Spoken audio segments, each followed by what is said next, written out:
listening to Your Secret is Safe with Me, non-judgmental talk about infidelity with Dr. Marie Murphy. If you're looking for new perspectives on complicated relationship issues, you've come to the right place. Days go by, they're crawling by. Hey everyone, I'm Dr. Marie Murphy. I'm a relationship coach, and I help people who are cheating on their partners or engaging in anything they think counts as infidelity to deal with their feelings, clarify what they want, and make decisions about what they're going to do. No shame, no blame, no judgments. If you're in the midst of an infidelity situation and you would like my help sorting it out, you can schedule an introductory coaching session with me through my website, mariemurphyphd.com. I offer confidential, compassionate coaching via Zoom, getting my words a little blended together here, so we can work together no matter where you're located. Okay, today's episode is going to pick up on some points I raised in an episode called Re-engaging in a Relationship After an Affair, which came out in October of 2021.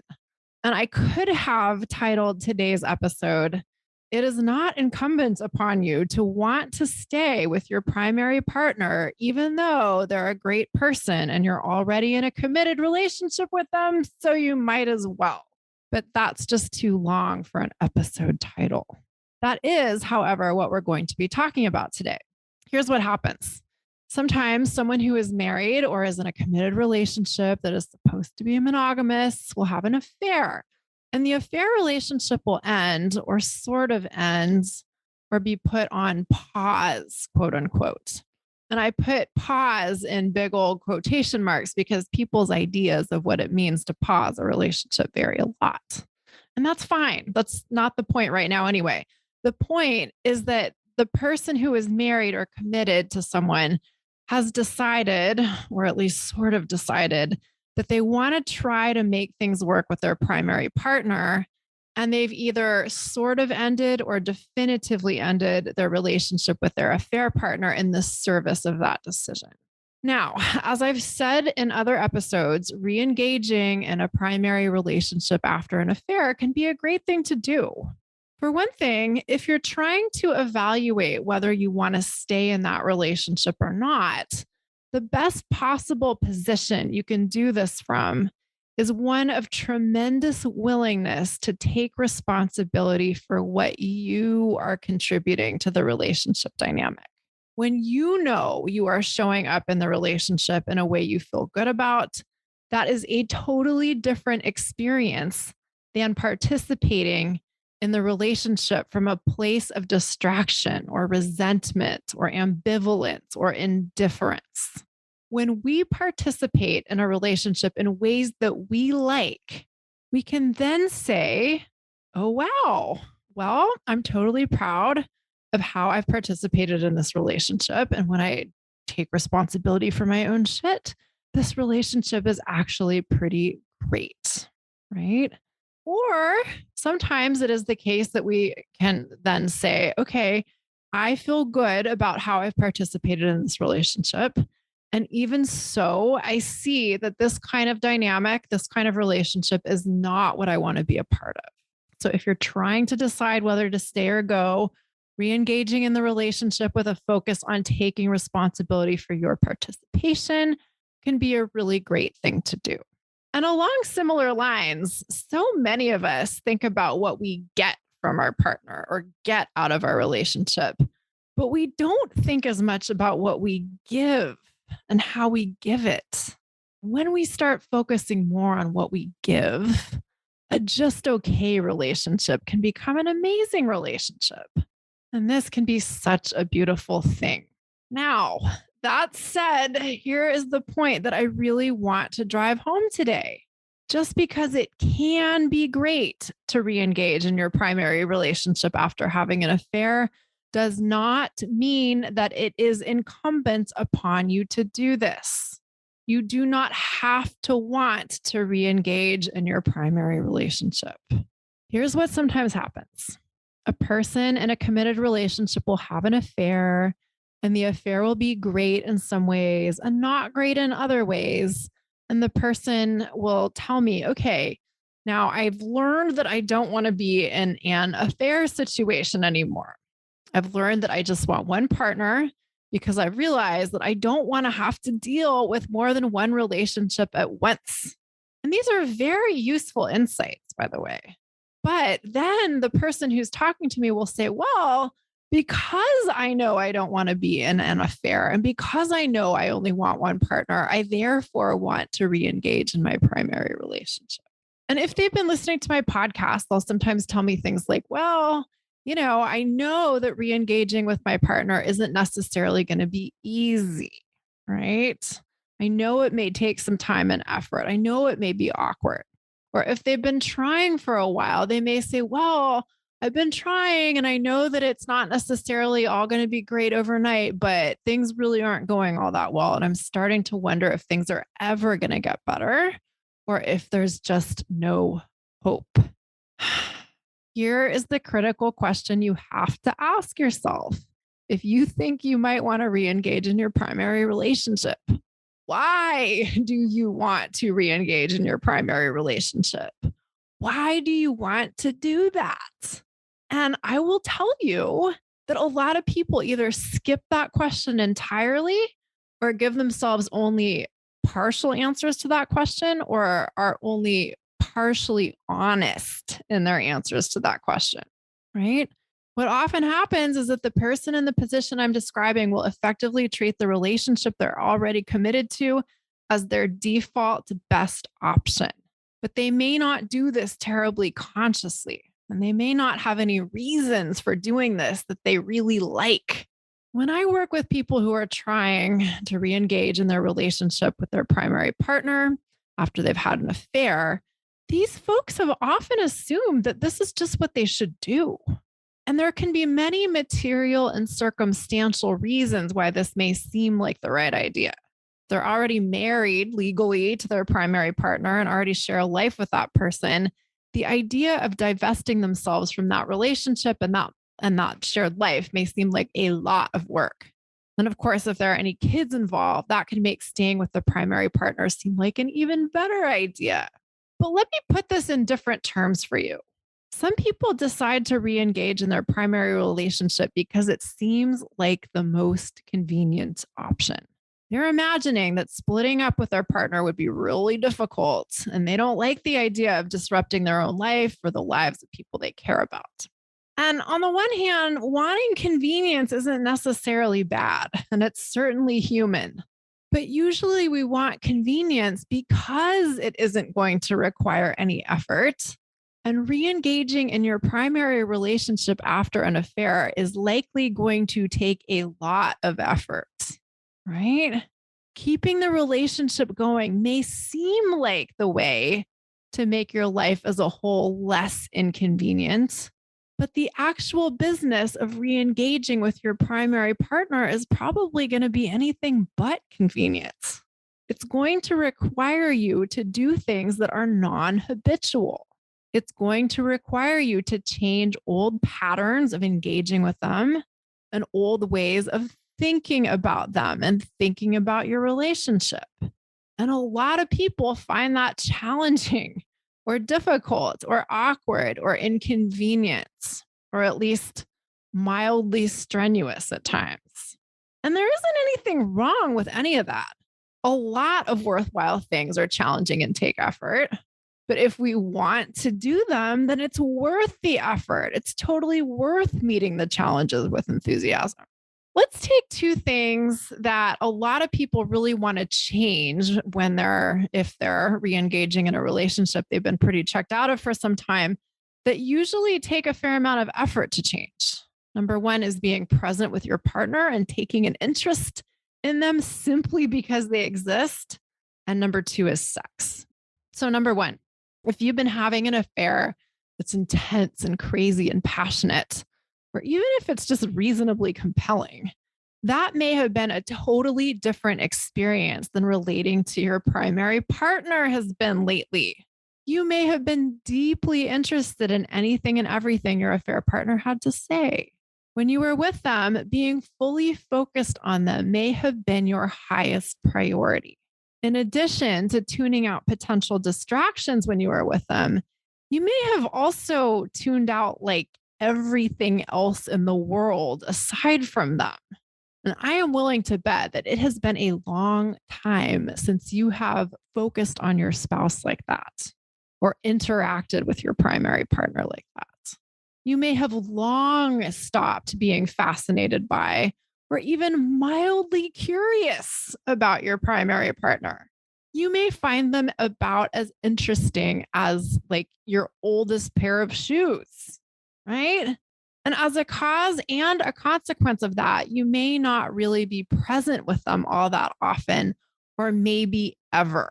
You may have checked out of your relationship with your partner without having any ill will towards them. But even if your disengagement has been without malice, not being present with them, not actively engaging with them, not taking any active interest in them will have consequences. If you aren't interested in something or someone, it or they will not be interesting to you. It sounds tautological, but it's true, right? And if you aren't present and engaged, it's pretty hard to enjoy anyone or anything. When we're enjoying something or someone, we're present, we're focused, we're available to experience joy, right?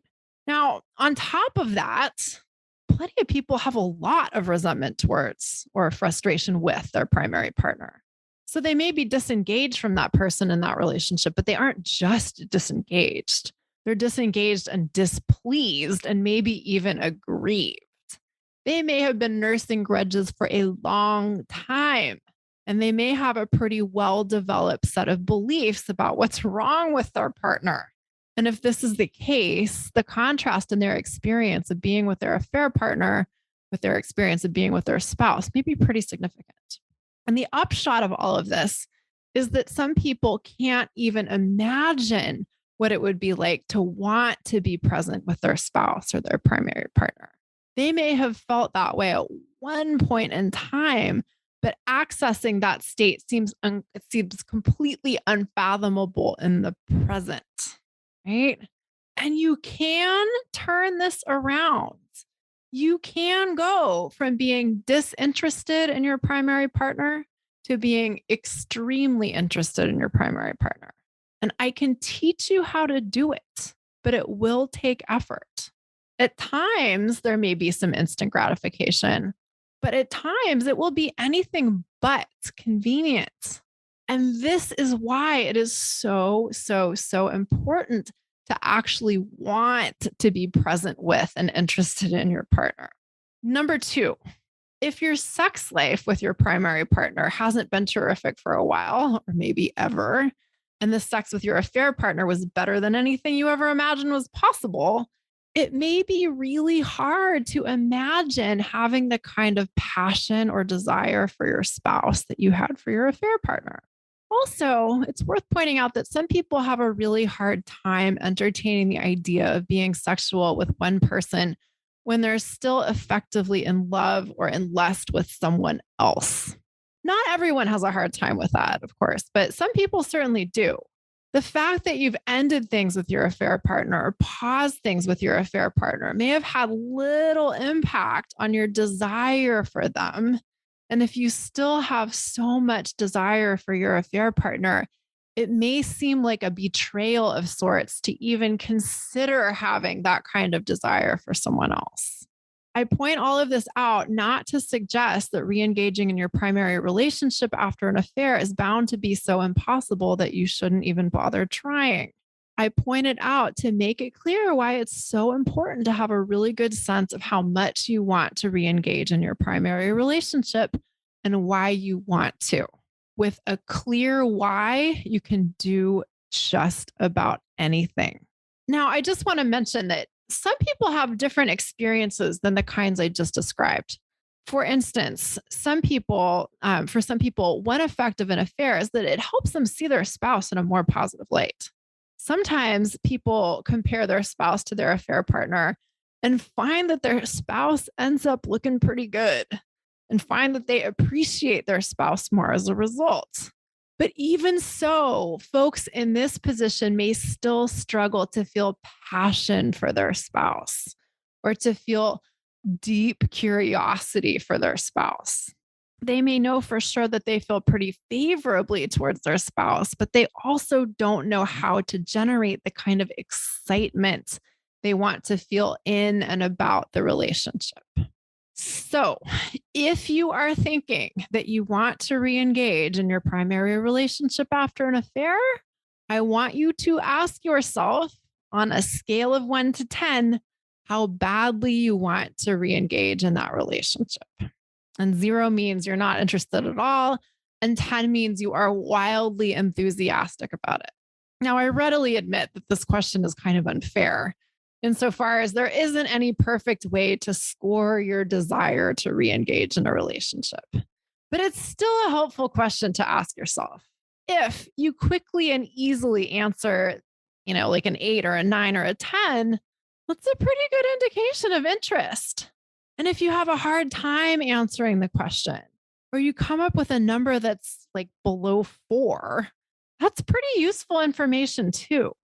If you can't answer the question or your answer is pretty low on the scale, you may want to ask yourself if you really do want to re-engage in your relationship at all, or if you're just telling yourself that you should. But no matter what number you come up with, whether your interest level hits a 2 or a 7 or a 10, you still want to ask yourself why you want to re-engage in your primary relationship. So why do you? Let's talk about some of the answers people come up with that I want you to be on the lookout for in your own life. Some people come up with reasons like, well, I like my house. I like my mattress. I like the material conditions of my life. And if I could just make the relationship work, then I could keep the rest of my life the way it is. And I would like that. Sometimes in combination with that, and sometimes not. Some people say something to the effect of, well, if I were to leave my relationship, it would be really disruptive, not just for me, but for my entire family. Right. And as I said earlier, if you and your primary partner have kids together, it can sound really, really pragmatic and really noble and really selfless to say, well, it's just so much better if I stay in my relationship for the sake of the kids. Here's the thing, peoples. These might sound like reasons why it would be really nice or really convenient to want to stay with your primary partner. But that is different from these being reasons why you want to put in the effort it will likely take to re-engage with your primary partner. Very different. Now, another set of things that people tell me are reasons why they want to re-engage with their primary partner can be summed up as because they're a really good person.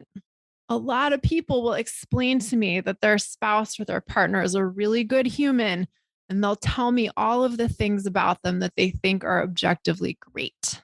They'll tell me that anyone else would want to be with their partner because their partner is amazing and wonderful and fantastic. And therefore, they think they should want to be with their partner too. Similarly, people often tell me that they want to re-engage with their partner because their partner is a really good parent or will make a really good parent one day. Here's the thing, people.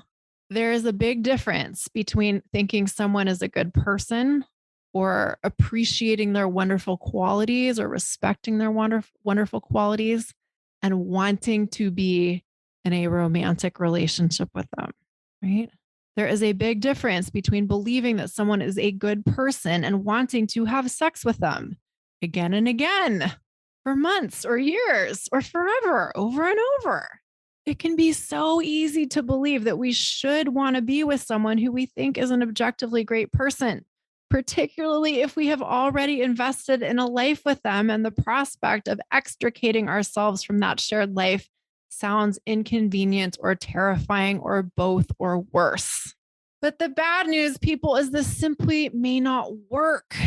Trying to get yourself to want to be romantically involved with someone simply because you appreciate the fact that they have good qualities will not necessarily get you anywhere, right?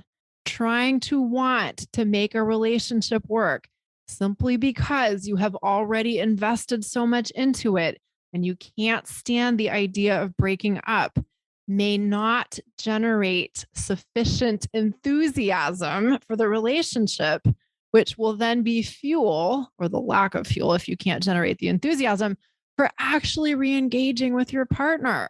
If you want to make a successful attempt at re-engaging in your primary relationship after an affair, you have to want to do it. You have to want to engage with your primary partner.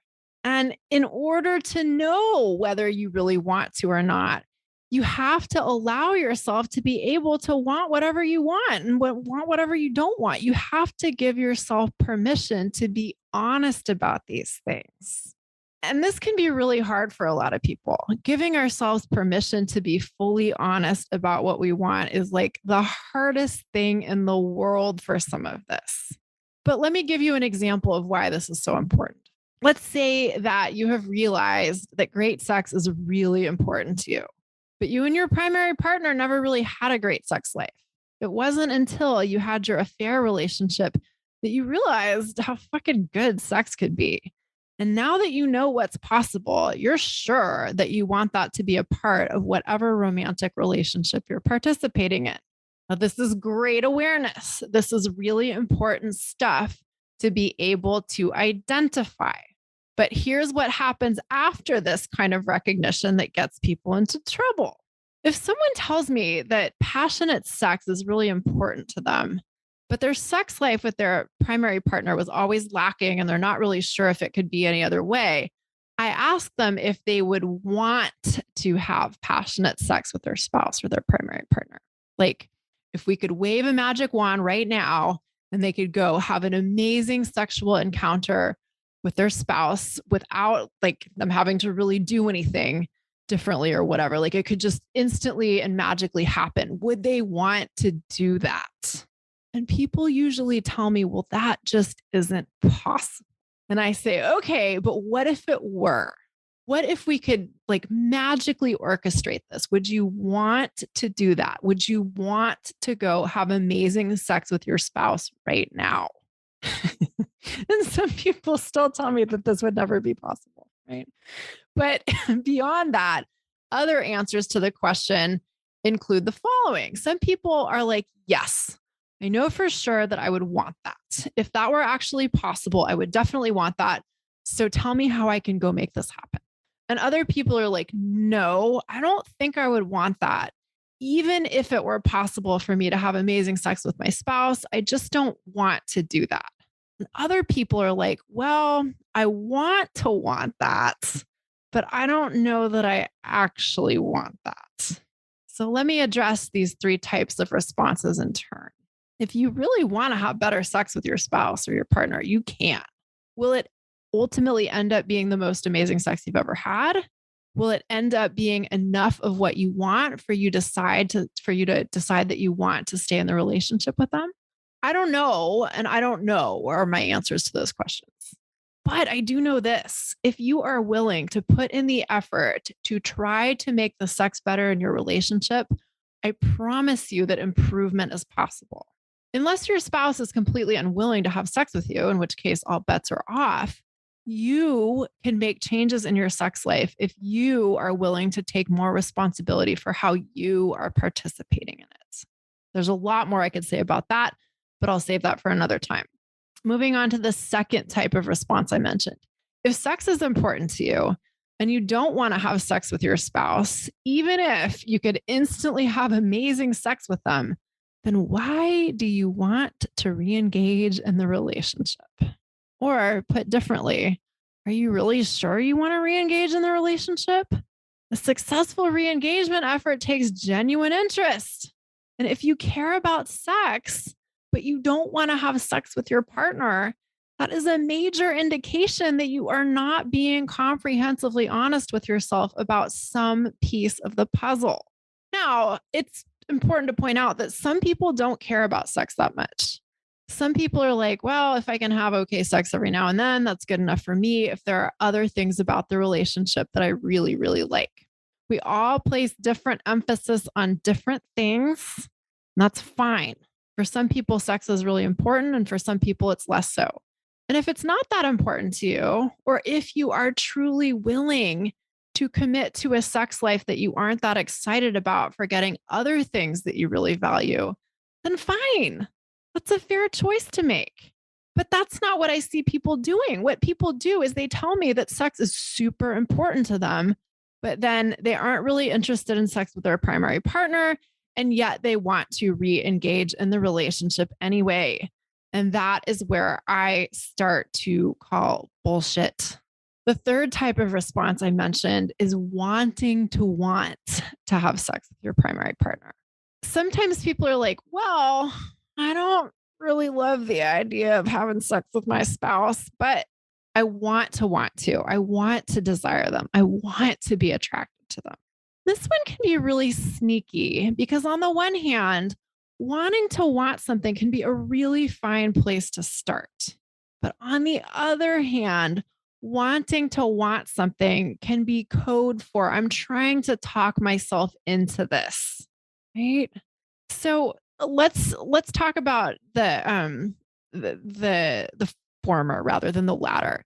Let's talk about how wanting to want something can be a good place to start.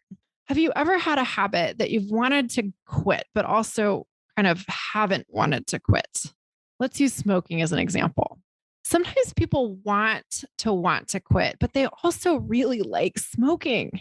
They really think that it would be better for them on the whole to quit, but they aren't behind the effort, right? They don't want it badly enough to relinquish doing something they like, but they want to get to the point where they're willing to relinquish doing something that they like. So if that's where you are, if you want to want something, you can begin to intentionally build your belief in wanting it. You can think about reasons why you would want something or might want it. Sometimes we have to sell ourselves on the idea on an idea in order to turn potential desire into actual desire. And I don't think that's a problem. It certainly isn't necessarily a problem. So, with the smoking example, a smoker might say to themselves, okay, I really want to quit. So, how can I look at the benefits of quitting in such a way that it becomes attractive enough to me to be willing to give up doing something that I like? And they could say to themselves, I really want to have the money I spend on cigarettes available to spend on other things. Cigarettes are expensive these days, I think. They might say to themselves, I know I feel better physically when I don't smoke, and I want to feel that way more often. They might say to themselves, I really want to show myself that I can change my habits. And those kinds of thoughts, if practiced intentionally, may start to make quitting smoking sound more and more attractive. And with this kind of thinking, whatever discomfort is associated with quitting smoking may seem totally worth it. You may start to want to quit smoking instead of just wanting to want to, in other words. And from there, from this place of true desire, change becomes possible. However, here's the thing. It's not incumbent upon you to quit smoking. Yeah, there might be certain health risks associated with smoking. And you might believe that because of this, you really should quit smoking. But you may also derive many benefits from smoking that you quite enjoy. And from that state of wanting to smoke, telling yourself that you should quit will not be an effective way to generate sustainable change. Now, wanting to quit smoking is not a perfect analogy to wanting to re engage in a relationship, but telling yourself that you should want to do something just because it's quote unquote good for you is not likely to be enough to take you from wanting to want something to actually wanting it. Telling yourself that you should want to sexually desire your partner because they're a really good person may not be any more effective than telling yourself you should quit smoking because other people have told you that it's really bad. But if you want to want your partner, if you really do, if you feel desire for wanting them, right? So that's kind of two steps removed. It's not desiring yet, but it's desiring to desire them. and you're willing to put in some effort, you can intentionally work on cultivating desire. And a good starting point for this is thinking about what you do find attractive in your partner. Maybe you can't imagine wanting to have sex with them right now, but can you imagine wanting to touch them at all or kiss them? Can you think about how nice it might be to have any kind of sensual contact with them? If you're willing to start small, you may be amazed by the changes that are possible. But at the same time, if you can't think of anything you find attractive about your partner, and you're not even really interested in trying to find anything attractive about your partner, and you've really got to ask yourself why you want to have sex with them at all. Here's a paradox for you guys. Are you ready? It's a good one. There may be times in life where we want things, and we really do have to actively and intentionally and tenaciously change our thinking to take us out of the realm of wanting to want and into the realm of wanting. And this takes effort. And it is also true that we are all allowed to have our preferences. It is never incumbent upon us to want anything. We always have the prerogative to say, I just don't like this. I just don't want to do this. I am going to opt out of this. And that means that, yeah, you might want to intentionally cultivate more desire for and interest in your primary partner, even if it takes some effort. And this also means that you may want to give yourself permission to decide that you're okay with not wanting to re-engage in your primary relationship, even if your partner is a good person or a good partner or a good parent or the most wonderful human you've ever met. Just because someone is amazing does not mean you have to want to be with them. You are allowed to prefer to leave a relationship, even if your partner is fantastic, even if it's sad to do so, even if you've already invested a lot of time and energy into building a life with them. But a lot of us don't really have the sense that it's okay to do this. A lot of us believe that if we've committed to someone, it is better by definition to stay with them than to end our relationship with them. But you've got to ask yourself if that is true for you in practice. So let's return to this question of why you might want to re-engage in your primary relationship. If you find that your answers to that question are vague at best, or if you find that you can't come up with answers to that question or can't come up with answers that you like, you may be due for a moment of radical honesty. It may be time for you to get really clear on whether you want to do it at all, or if you're just blowing smoke up your own ass in the hopes of pursuing the convenient path or the supposedly convenient path, right? I will tell you that in the long run, there is usually a far greater return on being honest with yourself than on attempting to get yourself to do things that you don't really want to do. The former may be more disruptive in the short term. That is indeed possible. But the latter may wreak havoc on your life in the long run. Okay. If you have been listening to all of this and thinking to yourself, I'm not really sure if I want to re-engage in my primary relationship or not, or I'm not really sure if I'm re-engaging in my primary relationship for reasons that I like, let's talk. I can help you get clear on what you want and what you want to do about it. I can help you decide whether or not you want to go all in on reinvesting in a relationship after an affair. And I can help you actually go about the very interesting business of actually reinvesting in your relationship.